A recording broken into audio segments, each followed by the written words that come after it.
1 Samuel, chapitre 21. Fuite de David à Nob vers le sacrificateur Achimélec, à Gath chez le roi Akish, dans la caverne d'Adullam, à Mitzpé chez le roi de Moab, dans la forêt de Héret.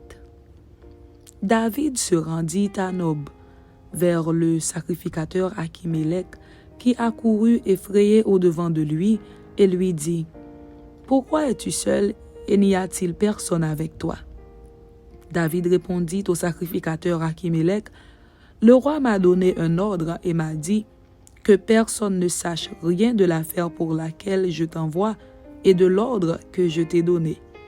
J'ai fixé un rendez-vous à mes gens. Maintenant, qu'as-tu sous la main?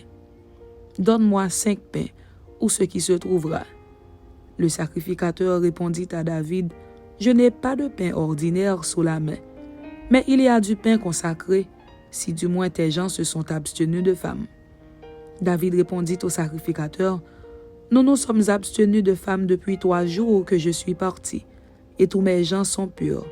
D'ailleurs, si c'est là un acte profane, il sera certainement aujourd'hui sanctifié par celui qui en sera l'instrument. » Alors le sacrificateur lui donna du pain consacré, car il n'y avait là d'autre pain que du pain de proposition, qu'on avait ôté de devant l'Éternel pour le remplacer par du pain chaud au moment où on l'avait pris.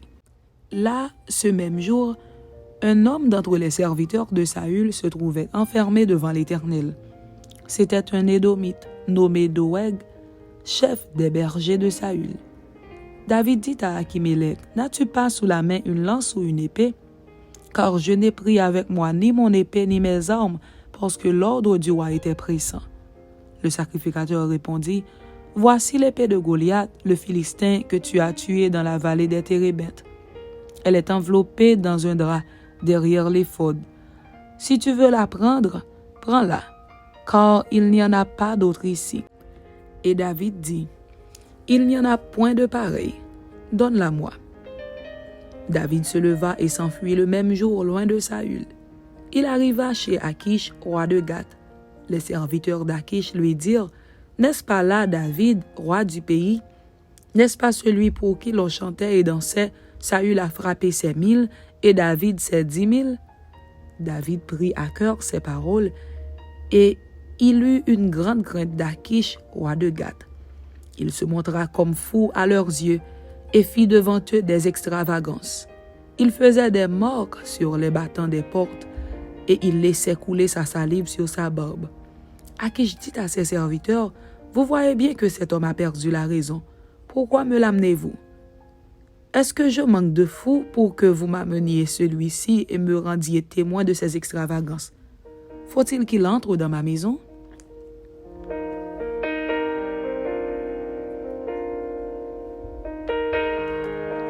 1 Samuel chapitre 22. David partit de là et se sauva dans la caverne d'Adullam. Ses frères et toute la maison de son père l'apprirent et ils descendirent vers lui. Tous ceux qui se trouvaient dans la détresse, qui avaient des créanciers ou qui étaient mécontents se rassemblèrent auprès de lui et il devint leur chef. Ainsi se joignirent à lui environ 400 hommes. De là, David s'en alla à Mitzpé dans le pays de Moab. Il dit au roi de Moab, « Permets, je te prie, à mon père et à ma mère de se retirer chez vous jusqu'à ce que je sache ce que Dieu fera de moi. » Et il les conduisit devant le roi de Moab, et ils demeurèrent avec lui tout le temps que David fut dans la forteresse. Le prophète Gad dit à David, « Ne reste pas dans la forteresse, va-t'en, et entre dans le pays de Juda. » Et David s'en alla et parvint à la forêt de Héret. Vengeance de Saül contre Achimélec, massacre de 85 sacrificateurs et de tous les habitants de Nob. Saül apprit que l'on avait des renseignements sur David et sur ses gens. Saül était assis sous le tamarisque à Gibéa, sur la hauteur. Il avait sa lance à la main, et tous ses serviteurs se tenaient près de lui. Et Saül dit à ses serviteurs qui se tenaient près de lui, « Écoutez, Benjamites, le fils d'Isaïe vous donnera-t-il à tous des champs et des vignes? Fera-t-il de vous tous des chefs de 1000 et des chefs de 100? Sinon, pourquoi avez-vous tous conspiré contre moi? Et n'y a-t-il personne qui m'informe de l'alliance de mon fils avec le fils d'Isaïe? Pourquoi n'y a-t-il personne de vous qui souffre à mon sujet et qui m'avertisse que mon fils a soulevé mon serviteur contre moi afin qu'il me dressât des embûches comme il le fait aujourd'hui? Doeg, l'Édomite, qui se trouvait aussi parmi les serviteurs de Saül, répondit: J'ai vu le fils d'Isaïe venir à Nob auprès d'Akimélec, fils d'Akitub. Akimélec a consulté pour lui l'Éternel et lui a donné des vivres et lui a remis l'épée de Goliath, le Philistin.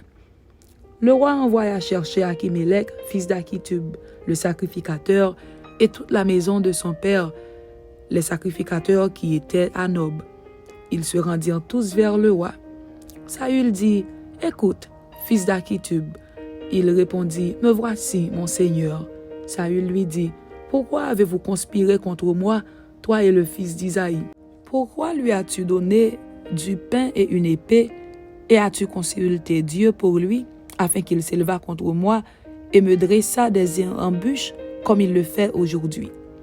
Akimélec répondit au roi: Lequel d'entre tous tes serviteurs peut être comparé au fidèle David, gendre du roi, dévoué à ses ordres et honoré dans ta maison? Est-ce aujourd'hui que j'ai commencé à consulter Dieu pour lui? Loin de moi. Que le roi ne mette rien à la charge de son serviteur, ni de personne de la maison de mon père, car ton serviteur ne connaît de tout ceci aucune chose, petite ou grande. Le roi dit: Tu mourras, Akimélec, toi et toute la maison de ton père. Et le roi dit aux coureurs qui se tenaient près de lui: Tournez-vous et mettez à mort les sacrificateurs de l'Éternel, car ils sont d'accord avec David. Ils ont bien su qu'il s'enfuyait, et ils ne m'ont point averti. Mais les serviteurs du roi ne voulurent pas avancer la main pour frapper les sacrificateurs de l'Éternel. Alors le roi dit à Doeg: Tourne-toi et frappe les sacrificateurs. Et Doeg, l'Édomite, se tourna, et ce fut lui qui frappa les sacrificateurs. Il fit mourir en ce jour 85 hommes portant l'éphod de lin. Saül frappa encore du tranchant de l'épée Nob, ville sacerdotale, hommes et femmes, enfants et nourrissons. Bœufs, ânes et brebis tombèrent sous le tranchant de l'épée. Un fils d'Akimélec, fils d'Akitub, échappa. Son nom était Abiatar. Il s'enfuit auprès de David et lui rapporta que Saül avait tué les sacrificateurs de l'Éternel. David dit à Abiatar: J'ai bien pensé ce jour même que Doeg, l'Édomite, se trouvant là, ne manquerait pas d'informer Saül. C'est moi qui suis la cause de la mort de toutes les personnes de la maison de ton père. Reste avec moi. Ne crains rien, car celui qui cherche ma vie cherche la tienne. Près de moi, tu seras bien gardé. Amen. C'était 1 Samuel chapitre 21 et 1 Samuel chapitre 22. Que Dieu vous bénisse. Amen.